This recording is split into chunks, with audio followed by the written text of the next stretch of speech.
Hello friends, कैसे हैं आप सब। उम्मीद करता हूँ आप सब अच्छे होंगे और आपकी स्टडी बिल्कुल अच्छी चल रही होगी। तो आज की इस वीडियो में डिस्कस करेंगे आरआरबी एएलपी और टेक्नीशियन के मोस्ट इंपॉर्टेंट क्वेश्चंस के बारे में डिस्कस करेंगे, जो कि फीटर, टर्नर, वेल्डर और मशीनिस्ट के रहने वाले हैं।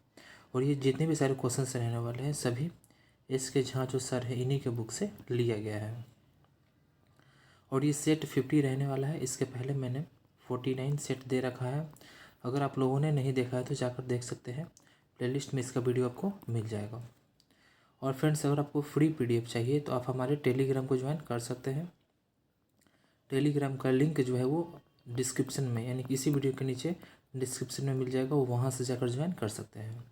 ओके फ्रेंड्स, तो फ्रेंड्स अगर आपकी तैयारी पक्की होगी तो आपकी सिलेक्शन भी पक्की होगी। तो आइए अब स्टार्ट करते हैं। तो क्वेश्चन नंबर फर्स्ट है, सेलर थ्रेड को क्या कहते हैं। तो इसका राइट आंसर हो जाएगा ऑप्शन सी, यानी कि अमेरिकन नेशनल थ्रेड कहते हैं। किसको? तो सेलर थ्रेड को। और ये जो प्रश्न जो है वो 2017 में पूछा गया वो प्रश्न है। अब जो इम्पोर्टेंट पॉइंट्स है उन सभी को भी डिस्कस कर लेते हैं, यहाँ से प्रश्न बनता है। तो सेलर थ्रेड को अमेरिकन नेशनल थ्रेड कहते हैं। अगला है, इसका एंगल जो होता है वो 60 डिग्री होता है। अगला है, फ्लैटनेस बराबर पिच बटे 8 होता है, यानी कि पिच बटे 8 जो होता है वो फ्लैटनेस के बराबर होता है। अगला है, बीए थ्रेड का जो कोण जो होता है वो 47.5 डिग्री होता है। और ये बहुत ही ज़्यादा इम्पॉर्टेंट है क्योंकि बहुत सारे एग्जाम्स में यहाँ ये पूछा गया हुआ है। अब अगला क्वेश्चन डिस्कस कर लेते हैं। अगला क्वेश्चन है question number second, screw thread का सबसे बड़ा व्यास होता है। तो इसका राइट आंसर हो जाएगा ऑप्शन ए, यानी कि मेजर डायमीटर होता है। और ये जो प्रश्न जो है वो 2017 में पूछा गया हुआ प्रश्न है। अब जो इम्पोर्टेंट पॉइंट्स है उन सभी को डिस्कस कर लेते हैं, यहाँ से प्रश्न बनते हैं। तो स्क्रू थ्रेड का सबसे बड़ा व्यास मेजर डायमीटर कहलाता है। अगला है, चूड़ीदार भाग की अक्ष के लंबवत माप का न्यूनतम व्यास माइनर डायमीटर कहलाता है। अगला है, लीड बराबर क्या होता है? तो pitch into number of starts होता है। अगला है, एकीकृत चूड़ी को चूड़ी या इंच में दर्शाया जाता है। अगला क्वेश्चन है question number third, screw thread का माइनर डायमीटर कितना होता है। तो इसका राइट आंसर हो जाएगा ऑप्शन सी, यानी कि बाहरी व्यास -2 इंटू गहराई होता है। अब जो इम्पोर्टेंट पॉइंट्स है उन सभी को भी डिस्कस कर लेते हैं, यहाँ से प्रश्न बनते हैं। तो स्क्रू थ्रेड का माइनर जो डायमीटर होता है वो बाहरी व्यास -2 इंटू गहराई के बराबर होता है। अगला है, किसी चूड़ी के शिखर से उसके रूट के बीच की गहराई को चूड़ी की गहराई कहलाती है या फिर कहा जाता है। जैसे कि टी बराबर D-D/2, यानी कि capital D minus small D बटे 2। तो जो कैपिटल डी है वो किस चीज़ को सूचित करता है? तो ये मेजर डायमीटर को, और जो स्मॉल डी है वो माइनर डायमीटर को सूचित करता है, यानी कि major diameter minus minor diameter बटे 2। अगला है, किसी स्क्रू पर चलता हुआ नट एक चक्कर में जितनी दूरी चलता है वह उसकी लीड कहलाती है। अगला क्वेश्चन है क्वेश्चन नंबर फोर्थ, एकल प्रवर्तक पेंच चूड़ी में एक चूड़ी शिखर से आसन्न चूड़ी शिखर के बीच की दूरी को चूड़ी का क्या कहा जाता है। इसका राइट आंसर हो जाएगा ऑप्शन बी, यानी कि अंतराल कहा जाता है, यानी कि चूड़ी का अंतराल कहा जाता है। अब जो इम्पोर्टेंट पॉइंट्स है उन सभी को डिस्कस कर लेते हैं, यहाँ से प्रश्न बनते हैं। तो चूड़ी का सबसे ऊपरी वाला भाग क्रेस्ट कहलाता है। अगला है, चूड़ी का सबसे निचली वाला जो भाग होता है रूट कहलाता है। अगला है, चूड़ी की साइडें सतहें फ्लैंक कहलाती है। अगला है, दो निकटवर्ती वाली चूड़ियों पर स्थित संगम बिंदुओं के मध्य अक्ष के समानांतर दूरी को पिच कहते हैं। अगला क्वेश्चन है क्वेश्चन नंबर 5। ऑटोमोबाइल उद्योग में एक लॉकिंग साधन अधिकतर उपयोगी है। इसका राइट आंसर हो जाएगा ऑप्शन ए, यानी कि कैस्टल नट। अब जो इंपॉर्टेंट पॉइंट्स है उन सभी को डिस्कस कर लेते हैं। यहाँ से प्रश्न बनते हैं। तो ऑटोमोबाइल इंडस्ट्रीज में अधिकतर लॉकिंग साधन कैस्टल नट का प्रयोग होता है। अगला है, कैस्टल नट जो होता है वो हेक्सागोनल होता है। अगला है कैप्स्टन, ये कैप्स्टन है। तो कैप्स्टन इन्हें टोमी बार या प्रीन फेस स्पैनर की सहायता से खोला या कसा जाता है।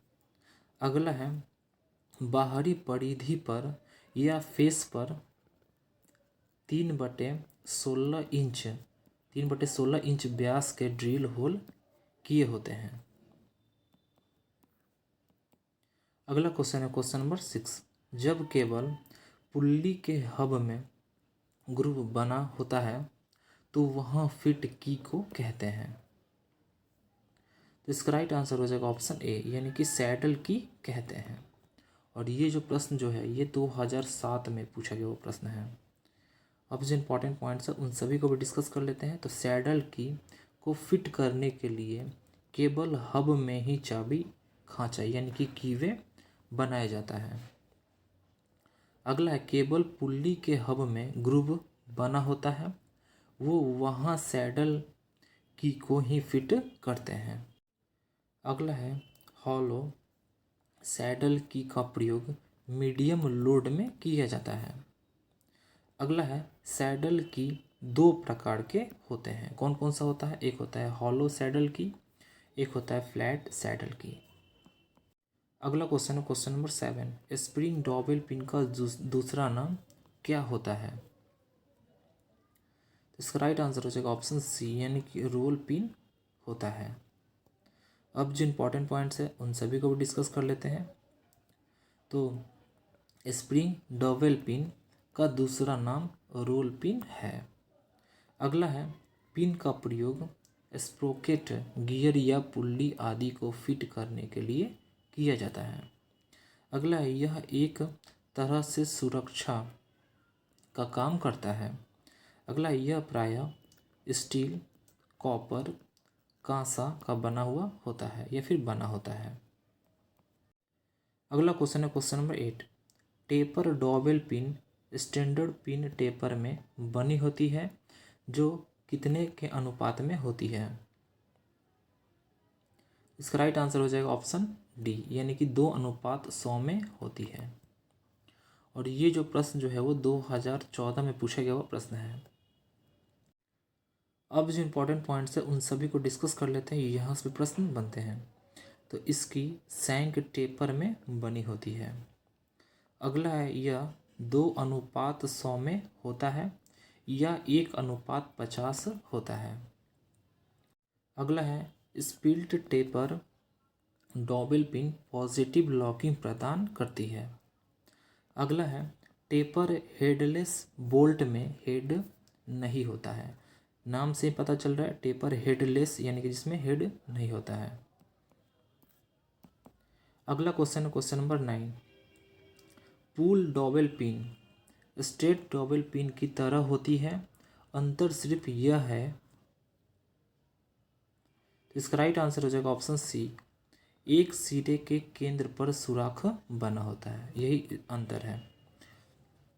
और ये जो प्रश्न जो है वो 2002 में पूछा गया प्रश्न है। अब जो इंपॉर्टेंट पॉइंट्स है उन सभी को डिस्कस कर लेते हैं। यहाँ से प्रश्न बनते हैं। तो पुल डॉबल पिन स्ट्रेट डॉबल पिन की तरह होती है, अंतर सिर्फ यह है कि एक सिरे के केंद्र पर सुराख बना होता है। अगला है, जहाँ कम पावर ट्रांसफ़र करनी हो वहीं पर पिन का प्रयोग किया जाता है। अगला है, यह एक तरह से सुरक्षा का काम करता है। अगला है, पिन का प्रयोग स्प्रोकेट गियर या पुल्ली आदि को फिट करने के लिए किया जाता है। अगला क्वेश्चन है question number 10। Cup head bolt का दूसरा नाम होता है। तो इसका राइट आंसर हो जाएगा ऑप्शन सी, यानी कि राउंड हेड बोल्ट होता है।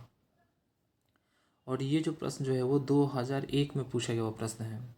अब जो इंपॉर्टेंट पॉइंट्स है उन सभी को डिस्कस कर लेते हैं। तो कप हेड बोल्ट का दूसरा नाम राउंड हेड बोल्ट है। अगला है इसका हेड गोलाकार होता है।